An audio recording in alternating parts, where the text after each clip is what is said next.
It's no use, Daniel. We haven't seen a living thing all morning. It's like the whole world had gone to sleep. It's dead. I remember a winter once when I was a boy. A great many perished. This is even worse.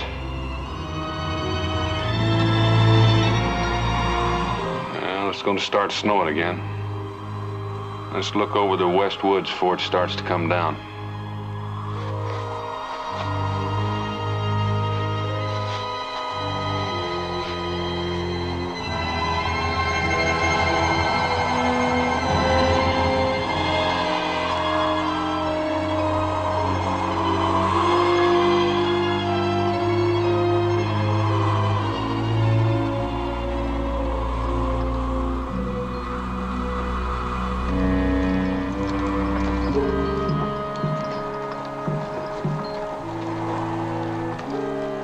What do you want, Indian?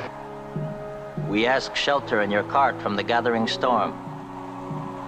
My wife awaits the birth of our firstborn.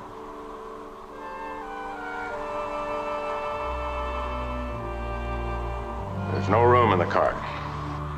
This poor animal couldn't pull the extra weight anyway. Move out of the way. Get up.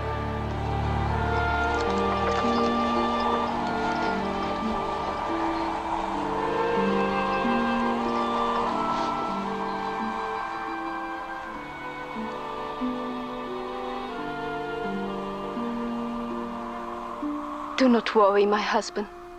We will find shelter somewhere.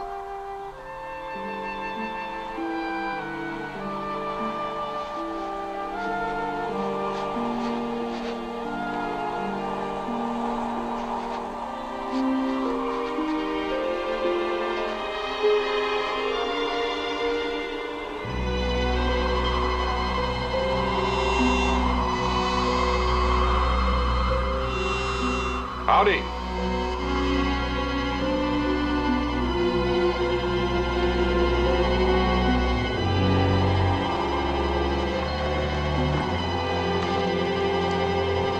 Welcome.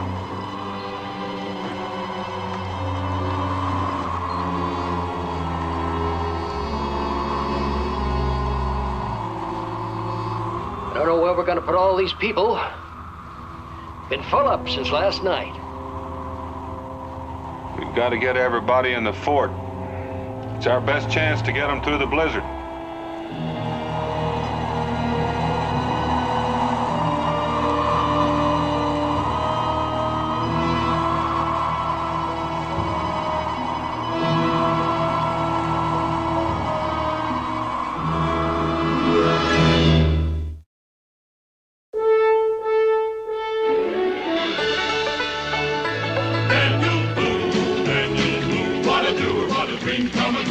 Daniel Boone. From the coonskin cap on the top of old Dan to the heel of his rawhide shoe, the rippin'est, roaring'est, fighting'est man the frontier ever knew. Daniel Boone was a man, yes, a big man, and he fought for America to make all Americans free. What a boom, what a doer, what a dream come truer was he.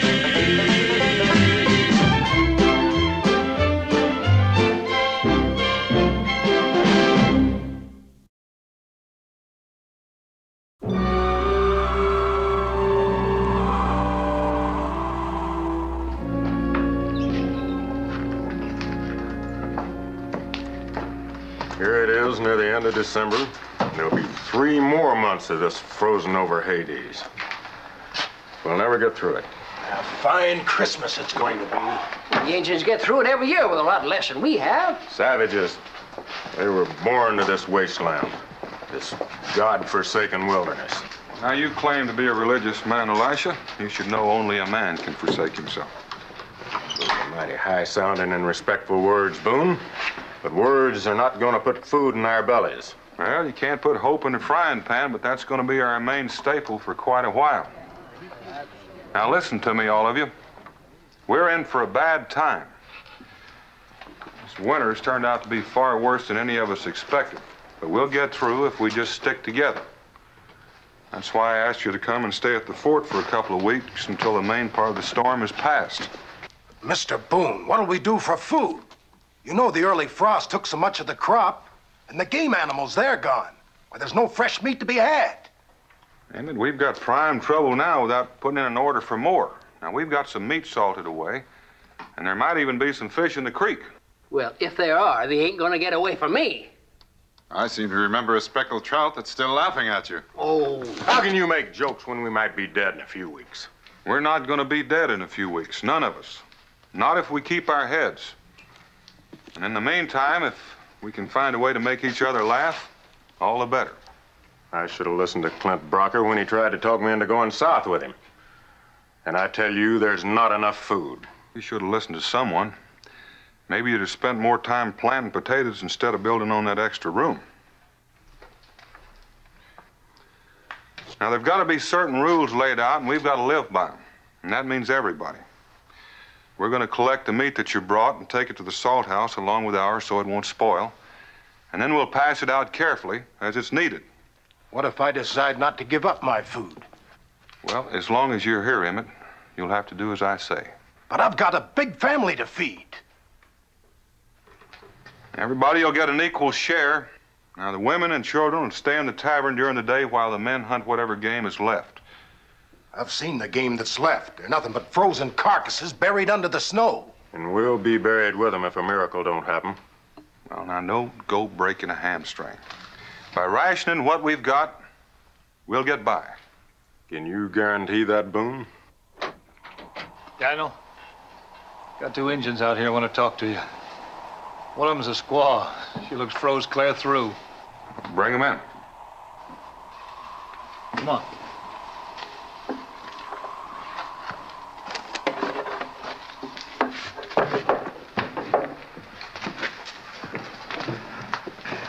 We seek the one called Boone. I'm Boone. He's the one that pranced in front of my horse this morning. My name is Oneha. This is my wife, Tona. Oh, Neha, I knew I recognized that name. You are the son of Chief Trenoy, are you not? I am his eldest son. But your wife is not a Creek. She is Tuscarora. She is the only child of Chief Gray Cloud. Of course. I remember now. This is no ordinary couple. This is a marriage of noble blood between two powerful and rival tribes. This is a marriage that finally stopped the bloodshed between the Tuscarora and the Creek. If the Great Spirit honors us with a son, he will unite our two tribes by blood in lasting peace. You're many miles from your people. We journey to the village of my wife. An escort from her village is to meet us and take us to the flat mountain to the north. Tana awaits the arrival of our first child. The signs are that he will be born before the new moon. Your wife's expecting a child within the next few days, and she's been out in the freezing cold, trudging through the snow? We'd hoped to reach the village of her father before the child came, but the snows have delayed us. Why such a trip with your wife in this condition? Her father's an old man. We were told he would not live till spring. His dying wish is to see the son of his daughter before death comes. I hear that the white man Boone is a friend to his red brothers. The sky darkens and fills with white ice. I ask shelter, not for myself, but for my wife and our child. There's no room here. But she's expecting a child. There's not enough room as it is. Cincinnatus, what about the storeroom? There ain't enough room left in there to let go with a good sneeze. About the only place that ain't filled with people is the powder house. The air in there's not fit to breathe. What about the animal shelter? Now, that might be fitting. At least they'd be out of the elements. Well, who's gonna feed them? The food supply is too low as it is. Well, 2 more miles won't make that much difference. Well, I don't agree. And I don't believe anyone else will. Wait a minute. It was a gray cloud that attacked my hunting party 2 years back. This girl's father. A lot of white men was killed in that raid. Well, now that was 2 years ago. And as I recall, your party had no right to be in Great Cloud's hunting grounds. And since then, a treaty has been signed and there's been no trouble. The blood of our own is on her head. We don't want that savage here. There's something to that. It's pretty risky. I'm not going to turn out a woman expecting a child. Take her to shelter. I'll go with you.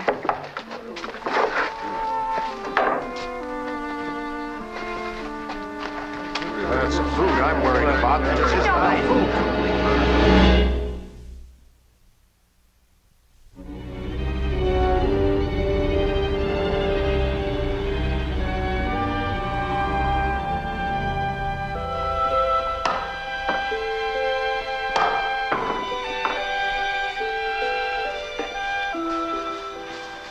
Good morning, Mrs. Tully.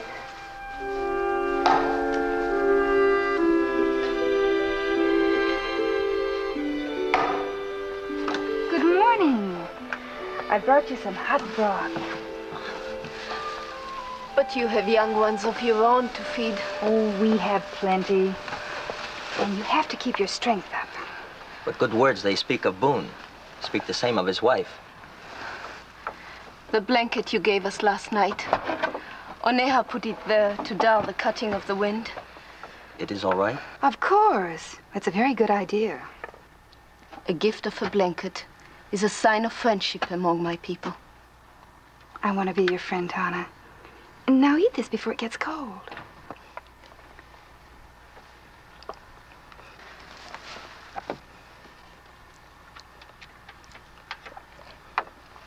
Oneha. No, little one. You must eat all. Our son must be strong. I go now to find some wood. Oh, there's wood behind the storehouse shelter. Take what you need. You will rest while I'm gone? Never have I known a man so big to worry about one so little. You go along, Oneha. I'll stay with Tana till you get back. Thank you.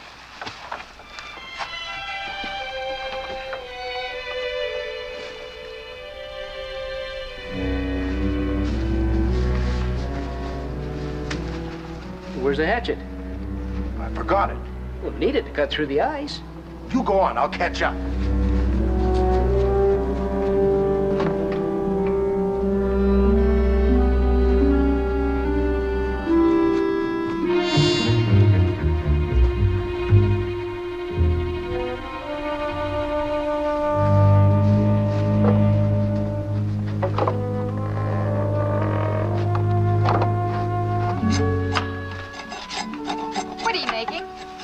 Gift from my new son. Oh. I'll find something to make a pillow for you.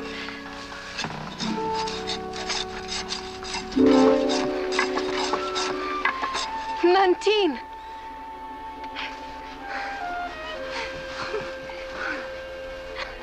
The Great Spirit honors you. Nantine, my cousin. It has been so many springs since we said goodbye.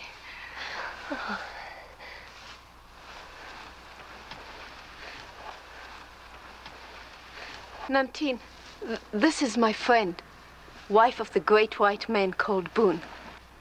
I'm honored to meet the cousin of Tana. We lived as little children together until Oneha took me as his wife and I went to live with his people. How did you find us? I found your trail in the snow near the river and followed it here. I was afraid the white man had captured you. The white man is our friend. He has given us shelter and food. Why did you come so far in the white cold? To warn you that Shoshone is coming. And Gray Cloud sent Shoshone to meet us and escort us to the village of the Tuscarora. Do not trust Shoshone. Shoshone? He is a Tuscarora brave who hates the Creeks and did not wish the tribes to bury their hate and live in peace. If the Great Spirit should honor Tana with a male child, our two tribes would be united forever. Shoshone wants no male child to be born. He wants war. His heart is black and his blood boils with the fire of old hate. I have heard him swear that he will destroy a male child of Oneha and Tana. Oneha, I must return to the village before he knows I have warned you. Guard Tawna well, Oneha. Nantine!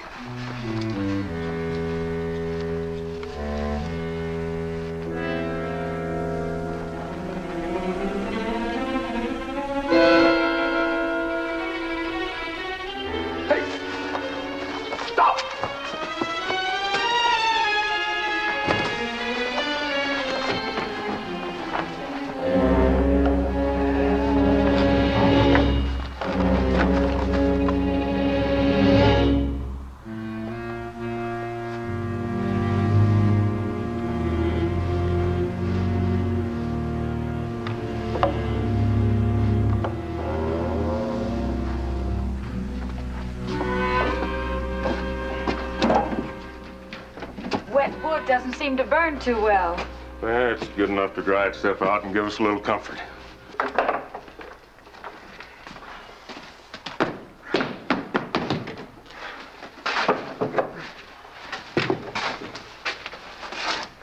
What'd you get out there today? Squirrel, a bird, and 4 frozen feet. Not enough to choke a frog. Frogs are not a bad idea. We have to dig a few out of the banks. Well, frogs are good eating. Delicacy. How do you hope to feed so many people on such pitiful game? I'm telling you, we'll never get through the winter at this rate. If you just listen to me, I've got a plan. I already have, Elisha. I know you're upset over this situation. We all are. There's no sense in worrying the women folk any more than they are. You're a good man. A little on the stubborn side, even hard-nosed at times, but all in all, you're a decent fellow. We're going out to the salt house to pick up some meat. Why don't you come out and give us a hand? Well, if I saw all that meat packed away, well, maybe it would give my spirits a lift.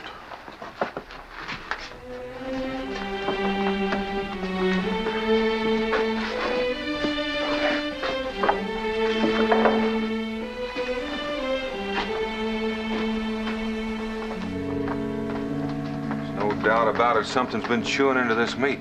And this piece. And this one. Look at it. Well, this meat's been chewed into. Daniel.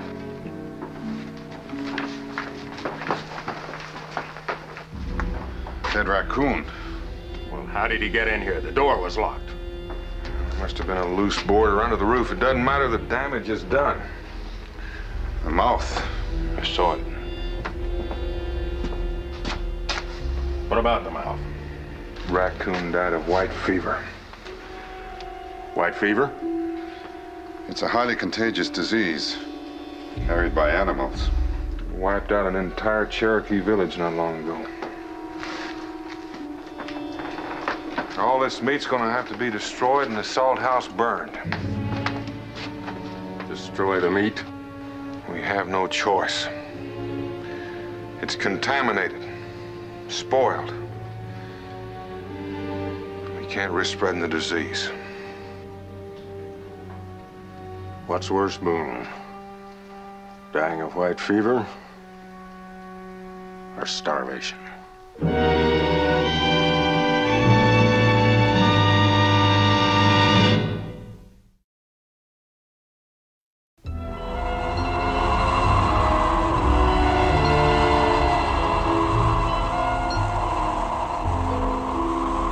Took our meat away from us, and now it's all spoiled.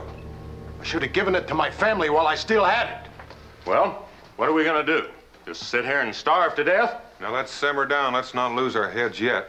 We're not the first ones to find themselves in this kind of predicament, and we won't be the last. Even if we survive the cold, the blizzard, what do we live off of?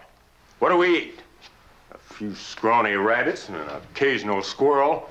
Those puny 3 fish it took Cincinnatus all day long to catch. Well, it's better than none. I say we head south for Louisiana while there's still time. Well, now, how long do you think you'd last in that blizzard? I say Elijah's right.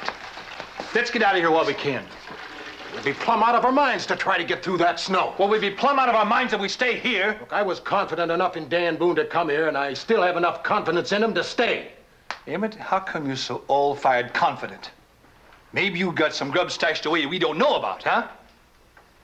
You accusing me of hoarding, Jeremy Kane? Maybe that's just what I'm a-doing. Ow!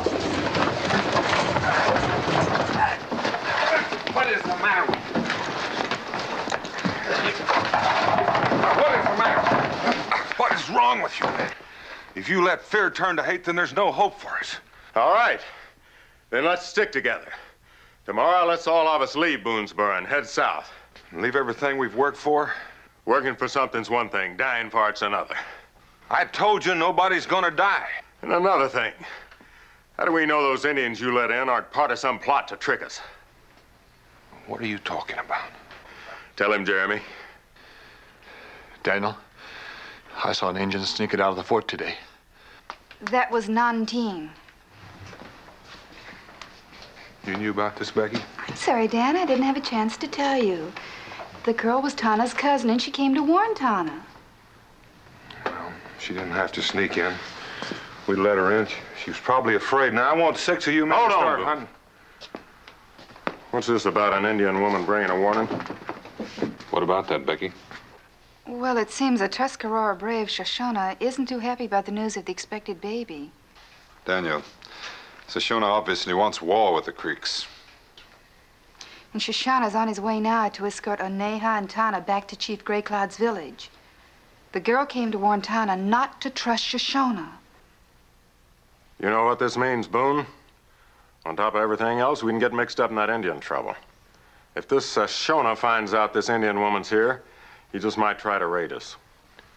Gray Cloud won't attack this fort as long as his daughter is here. What does it take to prove to you we gotta get out of here? Daniel, we just have to. We ain't got enough to eat. Now this Indian thing? We'll get enough to eat if we have to hunt and fish and dig for 24 hours a day. Well, we've got 3 fishes now. If we can get 3 loaves, well, you can bless them and we'll all eat. All we got left is hope and prayer. And I won't stand still for blasphemy. Now, it took all of us to build what we've got here, and it's going to take all of us to keep it. When we came here, this was a savage land, and we tamed it with our bare hands. We can't fight among ourselves. We can't let this land turn us into savages.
Dan, I've been expecting you for hours.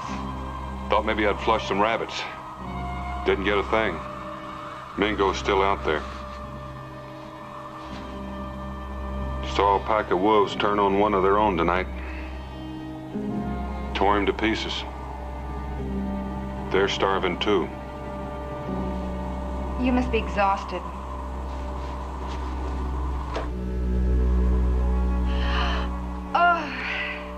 Oh, the fire's almost gone out. I had a terrible time getting the Robertson children to sleep and forgot to put more wood on. Oh, don't bother. We'll be going to bed soon. Oh, but I wanted to keep it going till you came home.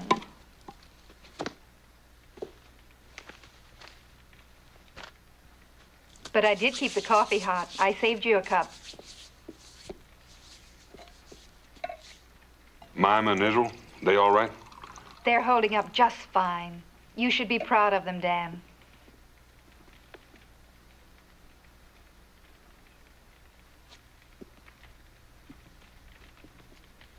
It's bad, Rebecca. Real bad.